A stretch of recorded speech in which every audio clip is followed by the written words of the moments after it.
So during the time that Christianity was forming, and I assume this is true for all religions, right? I'm pretty certain it is, but I just stumbled over this recently on the Christianity side of things, especially during Christ's days and then his apostles, right? The people that started kind of sharing the gospel and talking about this new sort of, I don't know, this new prophet and this new way of experiencing God or thinking about him. There were many flavors of what did Jesus Christ really say and how should we practice his teachings? And eventually there were mergers and acquisitions, and some dominant version of this kind of either suppressed, killed, or merged with all the others to form like the most dominant version of this, right? Which is probably the Catholic Church. But in one of these sects, there was the Gnostics.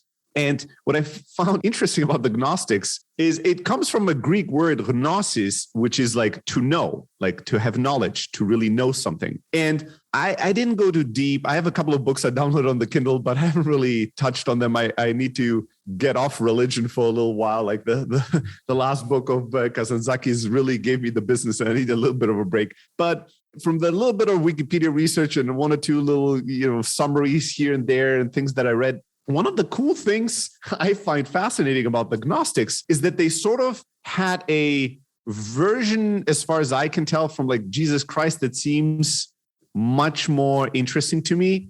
Their whole point apparently was much more of the God is in you, you are God, and to realize God, we don't need churches, we don't need anybody else. We don't need, all you need is yourself. Your body is the temple. You are God's sons and daughters, and you can realize the heaven of earth inside of you. So it's like something that you can experience and create, which seems very much in line with some of my philosophies for sure, or philosophies that are more, it's not mine, but that are more drawn to.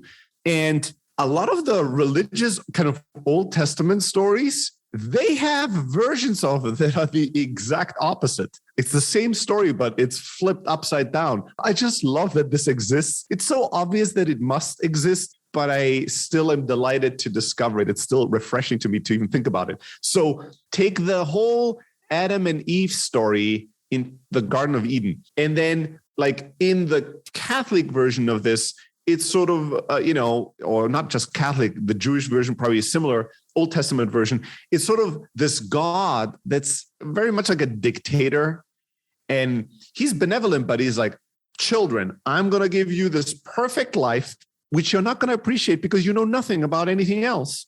And all you need to do is blindly follow my rule, which I didn't explain to you, and you have no experience to know why to follow, understand the value of following it. And the only rule I'll give you is there's this tree and don't eat from this tree because it's the tree of knowledge, right? That's sort of the word, the naming of the tree, the branding is sort of a little bit, it's not the tree of sin or the tree of selfishness. It's the tree of knowledge. There's something that's weird. There's something weird about that story. And I'm going to fuck off. I'm not going to be spending time with you. You're not going to be able to develop trust. You're not going to be able to ask questions. No, it's like I bought you a beautiful house with a bunch of Ferraris. You're two 12-year-olds. And I'm going to tell you, just stay in this house and never leave. And then you're going to be good children. What the fuck? And then I'm going to fuck off? This is what good parenting is like. Well, you had food and you had Ferraris and you had a huge mansion. Yeah, motherfucker, but where were you? Right? And how they're supposed to know anything, including to follow your rules, right? With zero experience. So in the traditional story, Adam and Eve, they're fucking whatever. I guess Adam was bored. And so God was like, fuck it. I'll throw a puppet in their friend. I'll make you a girl. They followed. And then oh my God, God is so mad at them. God in its infinite wisdom and love is so mad at this one thing that how could you imagine children not doing something like this? They are banned forever from the house. Like, what the fuck is this story? In the Gnostics version of the story, it's the exact opposite. In the Gnostics version of the story, as far as I understand it, with a total of 19 minutes of research, right? As far as I understand it, they're like, well, the universe was, they think it's the devil or something, but there's this all-powerful being that can create things. They created the world to trap us, to trap our souls and trap us in duality and in limited thinking and make us disconnect from source and infinity and love. And so that God is not a good God. That God is basically the devil or the bad forces of the universe. Be obedient. I'm going to shower you in pleasures, but you cannot have knowledge. And knowledge in the Gnostics world, as the word says, gnosis, knowing, that is the path to enlightenment. That's the path to love. That's the path to infinity. So the serpent in their story is actually the good guy, right? It's the good force. It's the force that says, no, don't just blindly listen to this fucking father figure that is not present and doesn't want you to know. Eat from the tree of knowledge and know. Like, you need to know. It's the same story, but the opposite meaning of it, right? The good guys are the bad and the bad guys are the good guys, which I just love, because I'm like, there's something on the surface, at least, that kind of makes sense. It kind of makes sense that if somebody came at that house and said, no, children, there's a whole world. Yes, you have a big mansion. There's Ferraris in there and lots of food and everything, but there's a whole world out there of things. And you should leave this place, right? And explore and learn that that's not the bad guy. And the good guy isn't the guy that was like, well, I made you a perfect home. Just stay here till you die and don't ask questions. And then you're good children. How is that the good person in the story? How is that the moral force of the story? And the Gnostics have a bunch of other, I don't know what else was there, but there were a couple of stories where it was sort of like same story as in the Old Testament, but reversed in meaning. The Gnostic also believed that the church is evil, and the main characters, the power figures of the churches, are the evil forces, the devils of the planet, that try to convince humans to abandon their own thirst for knowledge, to not look for God within them, but to come into church and look for God in this building, to look for God and what God is telling you, not inside of you, but with these authority figures, so they can manipulate, they can make you fear, that can make you give them their money, they can make you follow their word blindly. And so the Gnostics were teaching people the church is evil, and these church people are evil. They're the devil. God is inside of you, not in that fucking church. So they were, they kind of pissed off the Pope and the church, whoever the Pope was at the time, of the main boss of the church. And they were killed. They were destroyed. Everywhere they were prosecuted, like fucking chopped up. And all of their writings, of which there was much, all were burned, almost all. Only, I don't know when it was, much later, or, wherever you put this on the timeline, fairly recently, did they made a few discoveries of some of the writings that were safe, that were like hidden deeply in some places and then eventually excavated and read. And so some of it has survived, but most of it has been destroyed. So I downloaded a bunch of it that still exists just because I'm like, this sounds cute. It still probably is, too much of there's devils on the earth, too much in a world that I don't relate to kind of instantly. But I just find it fascinating that there was this group of Christianity that taught something that seems much closer to, real spirituality, right? Not religion. Like you'll find God inside of you. You'll find what God wants you to do inside of you. Like, you don't need any rules, any building, or any authority figures for them to tell you what to do. And that their writings, their teachings, their traditions were eradicated. Like, we just it just went in and chopped it all and destroyed all of this.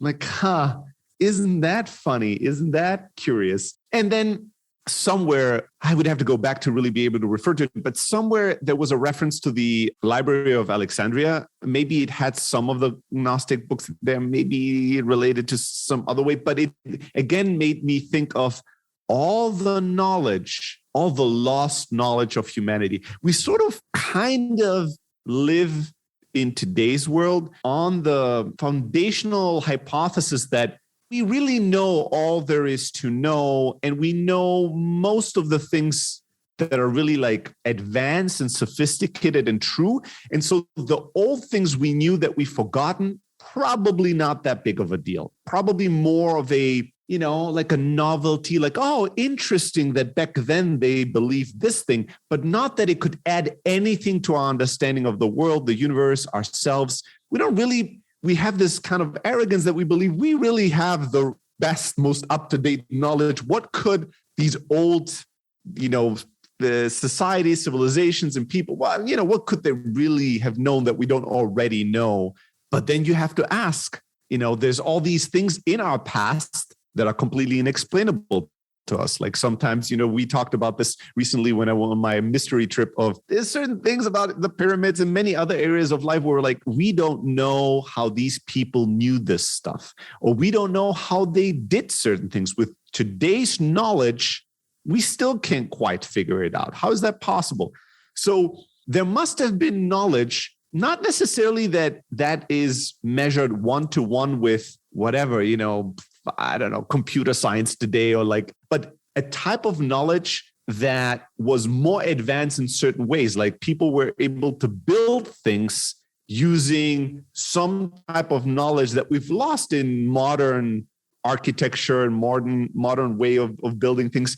Ways that they were doing math that, we have very advanced math, but maybe they had a different kind of math, maybe not better, but very different that could lead us to different solutions or very different interpretations of things. And how much of that is lost, right? And we won't regain that because we are sort of set on our own path of knowledge, which doesn't lead to 360 directions. It's led us down the scientific path and a certain type of thinking and a certain type of rational thought that pushes us very far in one direction, but maybe is limited, like all kinds of types of knowledge of philosophy. So thinking about the Library of Alexandria, right? This like massive body of what was a promise back then, or the idea of the legend was that it would encompass all of the human knowledge at the time. It was this massive library, this symbol for human knowledge burnt down, right? What a fucking bummer. Like all of it lost.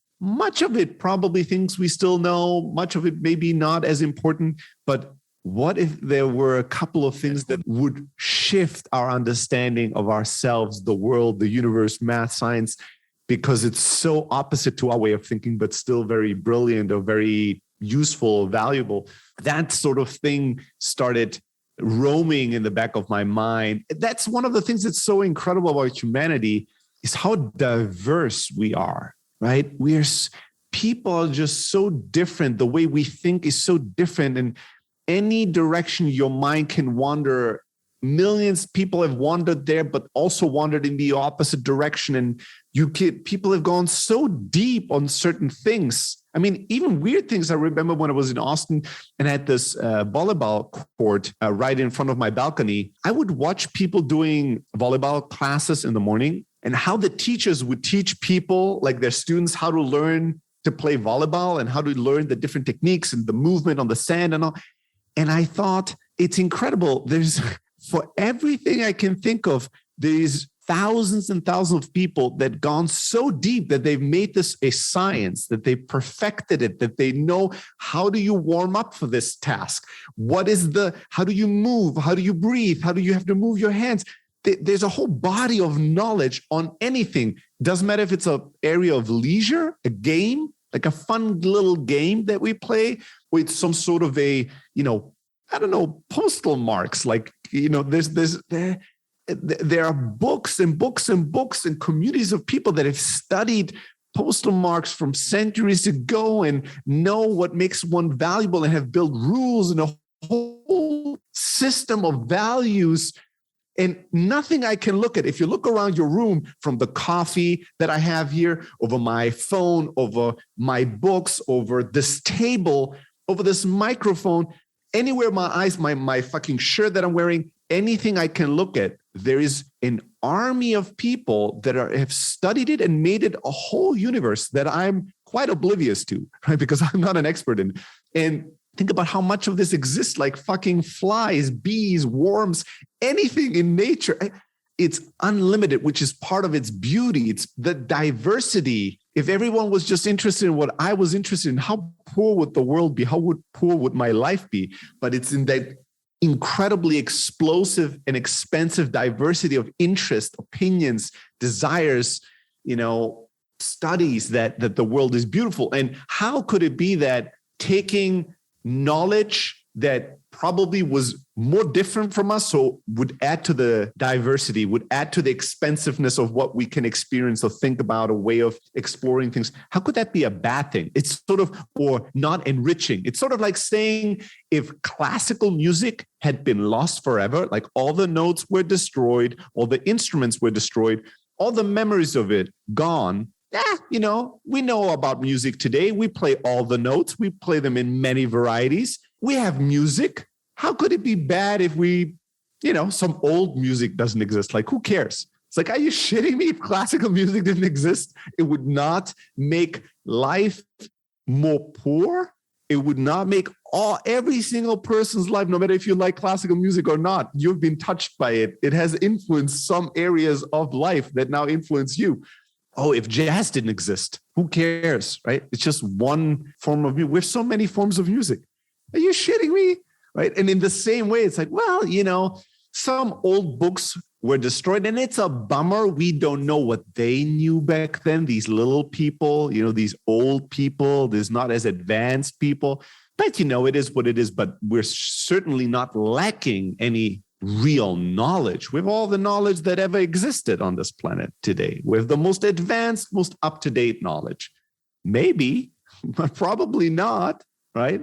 Even just contemplating that, I find fascinating. And then thinking about these, almost anything that has ever happened, almost any philosophy, form of thinking, form of organizing humans, there had always been, at least in the early days, some diversity, some like a position of flavors of how to do this. What's the right way of approaching this? And then oftentimes, eventually, some like merge everything back to one, or have one dominant version of this rule, which again, that makes sense too. There's a reason why the world works this way, right? Power and hierarchy, all this, the reason why these things exist. But there's also fascination to me to look at almost any topic you could think of and not look at it as a single entity. Right? Not just go, this is Christianity, this is Islam, or this is the way science works today, or this is, I don't know, whatever it is, Stoicism, and look at it as a single block, single unit, but go, I wonder how many different flavors of this exist, how many different versions of believing this, practicing this, what was killed, what was destroyed, what was reined in, what was submitted to fit into the body of work that we're presented with today. Of course, we can't follow all the trails all the time, right? You just fucking drive yourself nuts. But it is a stimulating thought for me to contemplate the variety of thought, the variety of interest, the variety of looking at this is the stone. Like, we pick up a stone from the ground and we look at it. We take a picture of it. We measure it. We weigh it. We find what it's made of. We give it a name. But then, if you have 100 people, what are the 100 different experiences, right? Much of it would be not to notice it at all. Maybe children would start, playing with it or painting it or doing something with it. And maybe even just 3 people will look at it and would have 3 very different interpretations of, wow, this stone is beautiful and I feel its energy and it speaks to me this way. And the other person looks at it and goes, this is useless. I can't use this for anything. So I'll just keep moving. Yeah, I don't even know where I'm going with this, but I find it, the Gnostics, right? They have a cool name. It relates to Greece, which is always good. Gnosis is a nice word. And this idea on the spiritual side of things, of saying you don't need a building. The temple is your body, right? God is within you, right? Everything you need to be spiritual, to pray, to connect, you have. Can you breathe, right? Can you feel? Can you be silent? Can you trust and surrender? Like, these things are all within you. That's where you'll find all the answers. You don't need a place to go, rules to follow, a book that has figured everything out and you just follow it word by word. None of that is really that important. And how these thoughts, how they were outlawed, at least there was an attempt made to erase them from history, which reminds me of Fahrenheit, is it 451? So. 451, or I think so, right? That's a great book, basically contemplating a future society that has banned most of the books or many of the books as like, this is bad knowledge. Like we've done this as humans and we're doing it right now. We're going through a phase right now that's very different because it's difficult for us to burn a bunch of books and then it's done. But we go through a version of this that says a certain type of thinking, a certain type of talking should be canceled. And if you use these words or if you think about certain things these ways, we will cancel you. You're bad, you're banned from society. And so what does happen? People start feeling afraid to use these words, afraid to be tagged in this way, afraid to be attacked or to, be canceled, quote unquote. So it's a different version of censorship and like deletion of certain kinds of thinking. But it's still going on today. Like maybe for as long as humans have existed, we have tried to erase certain types of thought, the ones that were too opposed to ours, too opposite, that were offering choices when we didn't want others to have. Or many times, that thought and believe things that we were very afraid of and we thought were very bad because of our fear. And so we thought the best way to make the world clean and wholesome and good is to make sure that the bad thinking and the bad thought and the bad knowledge just doesn't exist, is not accessible to people. I like the energy, but I also don't know where this went. No, where this went, I don't know either. The idea of not being enough, right? The fear of not being enough. It manifests in so many different ways, but it's fascinating that we have this, like that this even exists. It's a pretty complex thought, right? You have to do some gymnastics to arrive at this and find this naturally accessible to you, or even as something that runs in the background. It's kind of like a programming loop that you don't even need awareness of real consciousness for. It just happens to you versus you working hard for it. I've been doing a bit more IFS lately, and I realized that the last 2 weeks since I've been back in Germany, my internal world has been a bit more challenged, and I've tried to put my finger on it. Like, what is it? I thought maybe, it's been very busy. It's been very loud, very noisy, doing very well. Like I'm in a good mood. I wake up pretty well most mornings. Like things are really, really well. But the difference between how I feel now versus a month ago is very stark. I mean, a month ago, I was very much on the englowment path.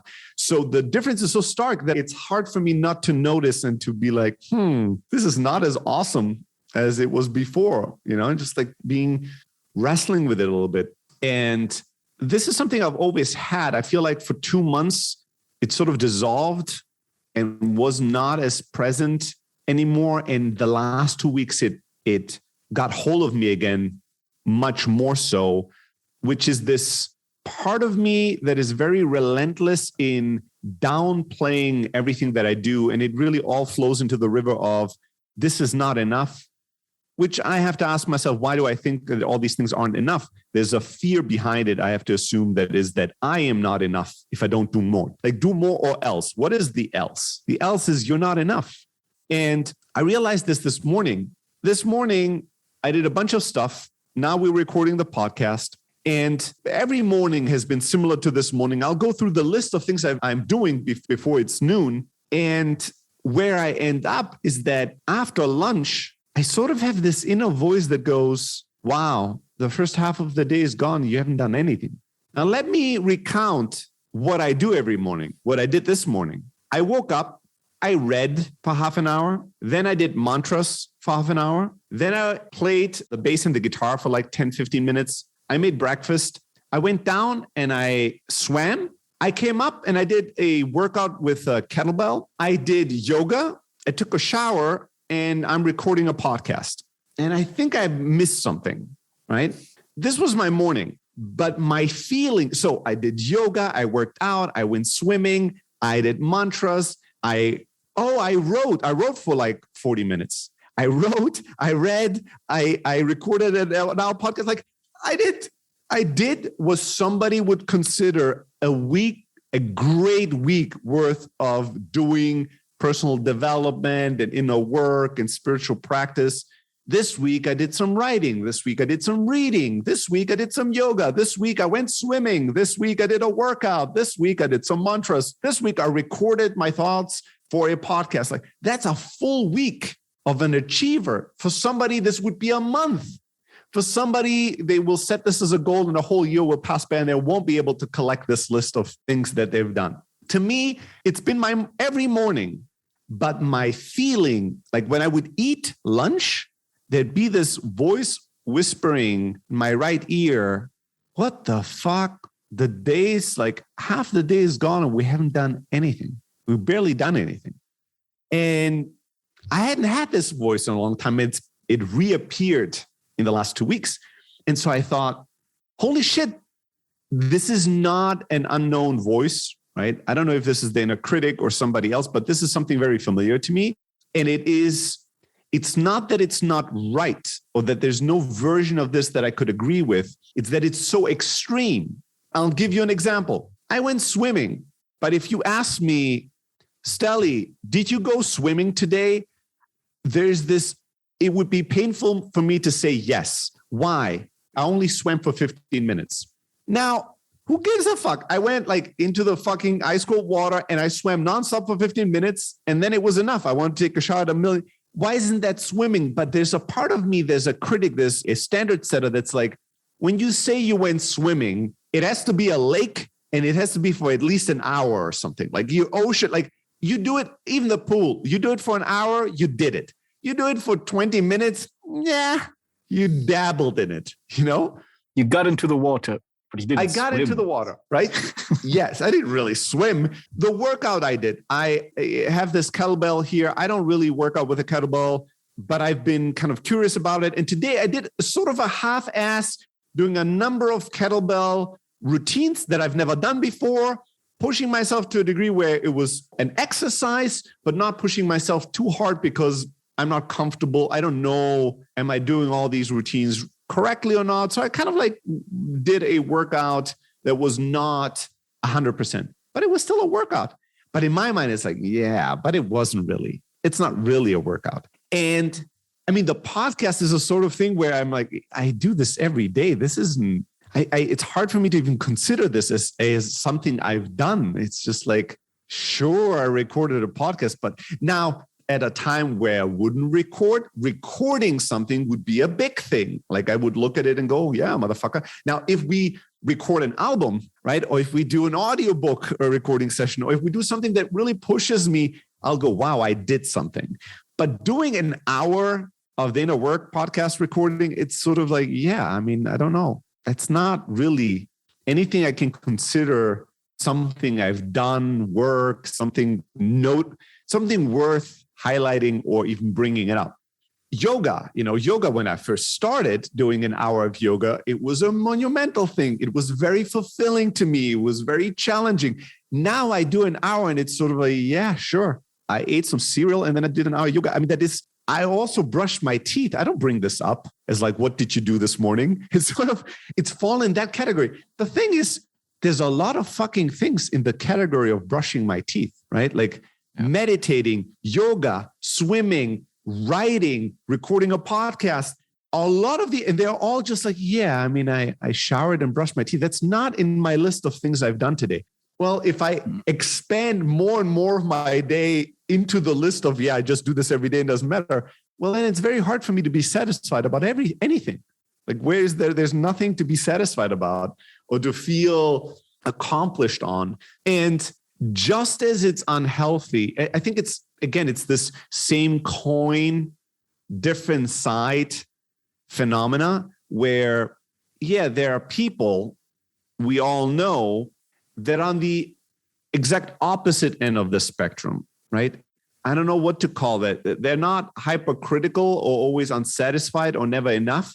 They're always too full of themselves. They're always too easy on themselves. They're always like, they're overplaying things. Oh my God, I did such a hard workout. And then you're like, dude, I saw you. All you did was 5 push-ups before you had your breakfast. Yeah, but 5 push-ups, it's hard because I was sick and, the gyms are closed. And that's something I really hated when I was young. Maybe I did this myself so much and then I had to like hate myself to change myself or something. I don't know what the background is, but I know that this is the kind of, when somebody explains to me something and in my eyes, they're overblowing it, right? They're too easy on themselves. They're like, I've did a lot of writing today. Oh, really? That's awesome. But they just wrote for 3 minutes. Something about that irritates me to no end, right? There's something about that I'm not okay with. And so I turned myself into the exact opposite of that, where almost always I minimize what I do. I just go, yeah, this is nothing. Yeah, I didn't do this really fully. Yeah, I didn't really, like, I've had the pleasure of once in my life training with a martial arts trainer. It was even the youngest trainer that I ever worked with, a young Mexican kid, right? 18 years old. It was doing boxing training with me that pushed me to what I would consider my absolute edge, like the point where I was drowning for 50 minutes of the hour of training, right? Drowning, fighting to survive. I never before or after have I ever been pushed to that extreme. One of the beautiful things about that experience, I mean, it sucked to train with him, but one of the beautiful things of that experience is that I visited my edge. Like I was like, this is the absolute edge that I'm capable of dealing with. And this is how it feels when you're at the edge for almost all the hour, right? Not just for 5 or 10 minutes, but for almost all of it. Now, one thing that I remember doing is that when I came to Thailand with Sofian and we were training in Phuket, right, Muay Thai, those training sessions were hard for someone that's not training as much, that's not used to training every day, that's not used to training in tropical, circumstances, but they were not that hard, right? They were what I would consider like at your 50 or 60%. And at the end of these sessions, when Sofian would go, oh my God, this training was so hard, I would always minimize him. I would always go, yeah, I mean, it was good training, but it was not that hard. Why? Because I was thinking about that reference. Have I thrown up here? No. Have I been thinking about throwing up for 40 minutes of the training? No. So how hard was it really? Not that hard. That is untrue of a statement as, you do 2 minutes and you're like, oh, I did such a hard Muay Thai training today. That is the exact same stupidity. Now, that was hard training for me in Thailand. It was very hard training in Thailand for my friend. The only thing that was not true would be to say for me, it was the hardest training I've ever done. But nobody asked me to say that. Not even my friend said this is the hardest training I've ever done in my life. And if he said, maybe it was true. Like, who was I to minimize and go, it was not that hard? For whom? In what relation? I used to do this a lot with other people. I do it a little less now, but I still do it. But I do it relentlessly with me, apparently. At least at times, I think for most of my life, I had a 2-month break where I did this much less. And the difference was very stark. In the last 2 weeks, it kind of has creeped in again. And it comes with a never-ending tension. It's never enough. You're never enough. More, better, harder. And when I think about it, and this thought creeps up in the morning when I go swimming, I always have this because I never swim I haven't in 2 weeks swam for a whole hour. And there was a time for the first week where I actually was looking at the time and I was setting the goal to every day do a little bit more swimming. And then after a week, I abandoned it because I thought, why the fuck do I have to make this work? Why do I have to swim more and more every day? Like, who says that? Why do I need to do this? I don't need to do this. But the swimming, I had some you should get to an hour of swimming every morning if you really want to swim. But even with the time I spent with my family, there is this, I can tell this morning I was thinking, I haven't seen my mom in 4 days since Sunday. It's Thursday today. And I felt this pressure. I should go visit her because now that I'm in Germany, I'm close. I should be seeing her more often and talking to her about more things and experiencing more things with her. But it's not just my mother. It's my own kids. It's my brothers. It's my friends. It is work. It's the Inner Work podcast. It's my spiritual work. It's my inner work. It's preparation for my move. It's when you open up that pit of never enough, it's never enough, right? Like when you feel like you're not enough, nothing you'll ever do will make you feel like you're enough. That is the problem. And we're trying to fill the hole with action and it is unfillable. The more you act, the more things you'll see that you didn't act enough on that you could have also acted on. What is it called? Treibsand. It's like the sand that the more you move, the quicker your quicksand. Mm-hmm. Yeah, the more you move, the faster it makes you drown in it and then eventually kills you. It's not the solution. You have to do the counterintuitive thing. Like your fear wants you to move faster. If I move very fast, I'll get out of this spot that, is making me sink. But you have to act counterintuitively. And it's the same thing when you're in a spot that I'm at apparently right now, which is that feeling not enough. And I cannot fill that hole with action. Like there's no filling that with that. It's a noticing of the voice, of the feeling, and then spending time with that in patience and love to find out what is going on. Why do I feel this way? Why is this part of me taking over, blending over me, so dominant right now, so afraid right now, right? There's a fear that drives all parts of us, all parts of our psyche, especially the ones that are at the extreme ends and get very active all of a sudden. There's usually something that triggered them. And typically there's a fear behind this. Something is triggering that part of me that I could wake up and from 7 to 1 a.m. just do like beautiful actions, swimming, writing, reading, playing music, yoga, meditation, mantras, just like working out, like just one action, recording a podcast, there's one action after the other that's very high quality, very beautiful.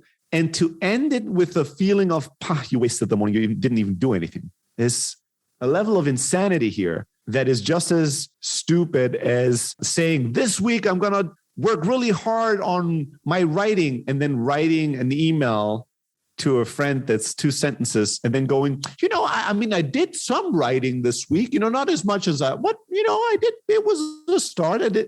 That's as much bullshit as what I'm doing, right? This is stupid. And I'll have to hold this, make space for it, hold it to understand it. Like, where is this coming from? I don't know yet, right? Why is it here? It took me a couple of weeks, 2 weeks to even really realize it. I was sensing it. I'm not as satisfied. I'm pretty good, but I'm not as good as I can be. And why is that? And I also have changed. Something radically changed in my state. Is it this? Is it that? It took a little bit of like pondering and poking. And this morning I heard that voice and it came into focus. And I thought, oh, this is interesting. But it relates to all things in life. Really, from that tension, you can do more action. It might be a whip that will propel you forward. I've used it as a great whip to propel me forward in life. It will never get you to a destination. It will never get you to a place where you'll feel, now it's enough. Now I'm enough. Now I can rest. You have to find that inside of you and in this very moment. This is it. No money in the world will make you feel secure about money. People that don't have money think, once I have this amount of money, I would feel totally different about life, totally different about my finances, until you get that amount of money. And then you realize, no, that's not true. No, I thought, we think physical beauty or fitness or looks like, if I have a 6-pack and if I have X mass of muscle and Y percentage of body fat, I will look in the mirror and I will think my body is beautiful. I will be proud of myself. And the truth is no, unfortunately. Maybe for a moment when the jump is big, you will have a moment of triumph where you'll feel great and excited. But then it will be normal and you'll start feeding that insecurity you'll start seeing the parts of your body that aren't good enough yet. Or you'll always be afraid of losing that again, which is another thing people do with money, right? Once they have it, they were stressed all their life of not having it. Now they have it. And now every day they're even more stressed of ever losing it. What's the point? What's the point of if money was supposed to give you freedom, are you more free because you're now changed the cage of worry of not having it to the cage of worry of losing it? You're still not free. You're still full of worry and stress. And the same thing, I know lots of people that have incredible bodies that you would look at and go, oh my God, this guy has like a Men's Health cover picture. And then when you really know them, you hear about all the little things that they're like, yeah, but this part of my body isn't good enough and I should do more of this. And I've fallen behind on this level of fitness. when it's not enough, it's never enough. It really is never enough. Enough is an attitude. It's a decision that requires courage. It is not a physical or external state or destination you have achieved. It's no achievement. It's a decision. And it needs courage. We think we don't need courage for enough. Once I have enough, it'll be so clear that I will feel it and it will soothe me. It will make me feel a certain way, but it doesn't. Enough will always be shifting, switching, will always have also a lot to do with the people around you. It's always relative, right? You're making 100,000 a year when all your friends, your entire village, your entire neighborhood, everybody's making 20K a year. You're wealthy and you'll feel amazing. You're making 100K when all your friends are earning 5 million, 10 million a year. They all have mansions that cost 30, 40 million. And in that neighborhood, you have the shittiest house that only costs 1 million. You will be poor. You will feel poor. Same amount of money, right? Just different circumstances. Yeah. Anyways, so it's apparent that I need to meditate on the meaning of enough for me and find that place inside of me, because for whatever reason, I've ended up in the place of not enough, more, minimizing, always minimizing. Yeah, you did this, but not as much as you wanted. Yeah, you did that, but it could have been done more. Yeah, but you've neglected this other thing.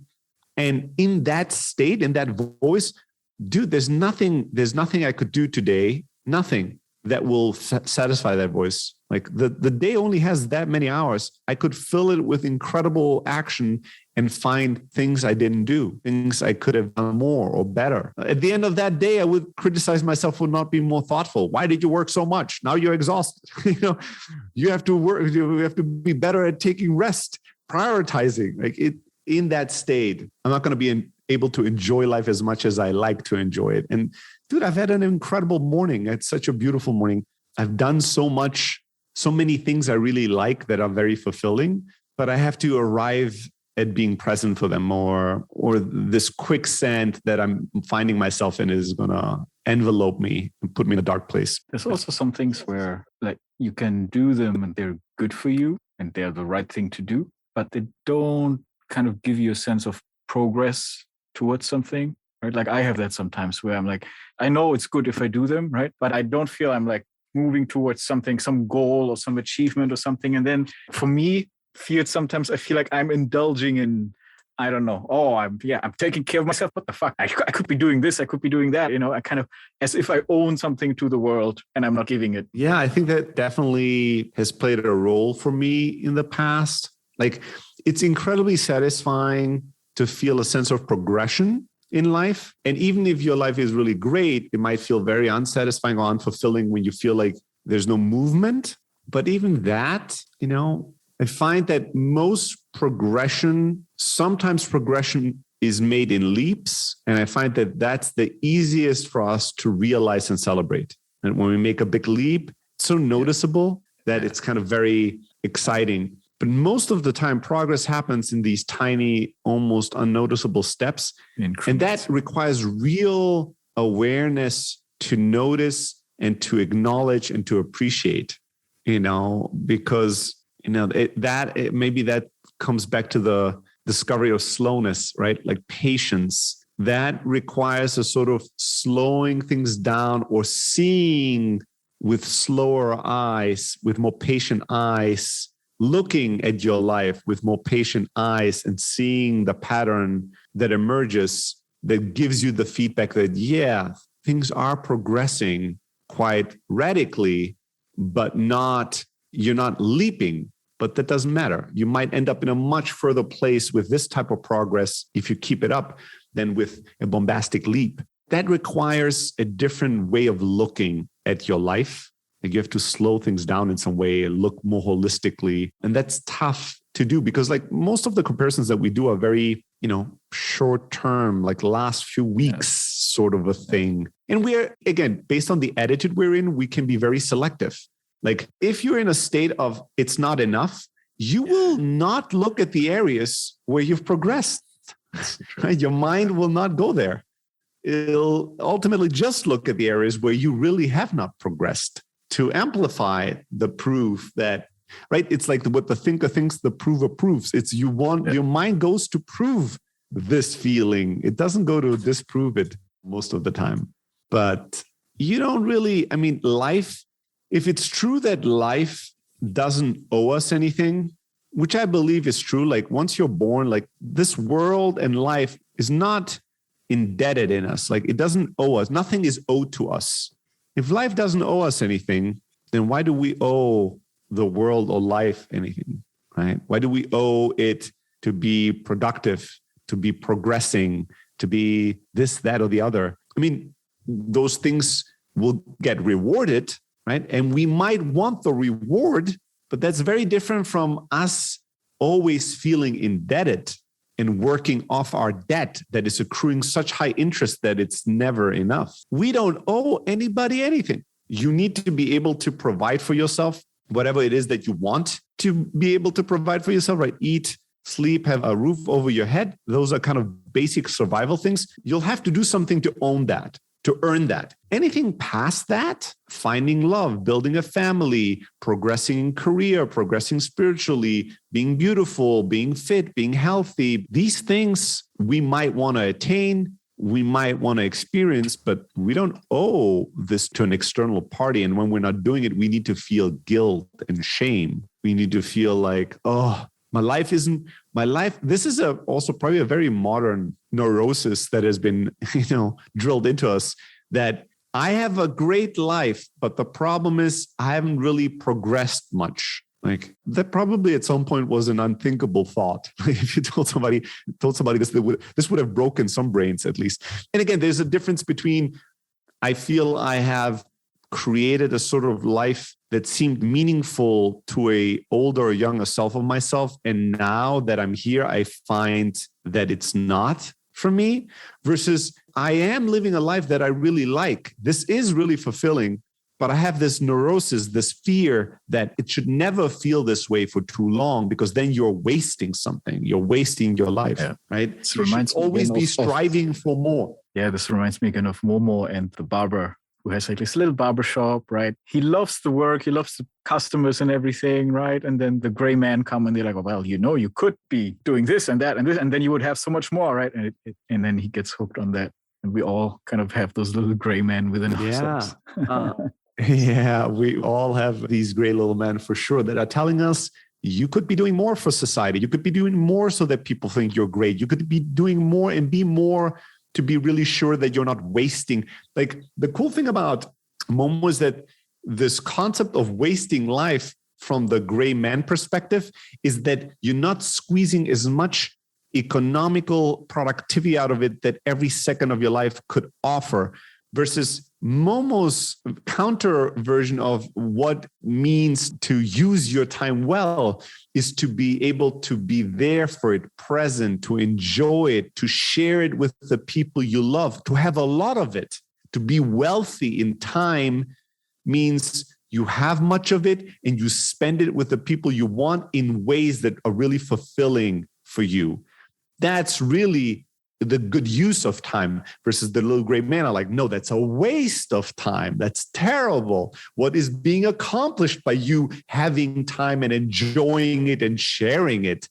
Nothing. There's probably a bit too much of that in us today, a little bit too much of this. If I'm not externally productive, economically productive in some way that society measures and gives me positive reinforcement on, like, yes, what you're doing is good. Yeah. If I don't get enough of that, I'm kind of lost at sea, and I'm drowning in the fear that I'm probably not enough. I'm probably wasting things. I'm probably not good. I'm probably not valuable. I'll be left behind. I won't be loved, and I'll die unfulfilled and empty and regretful.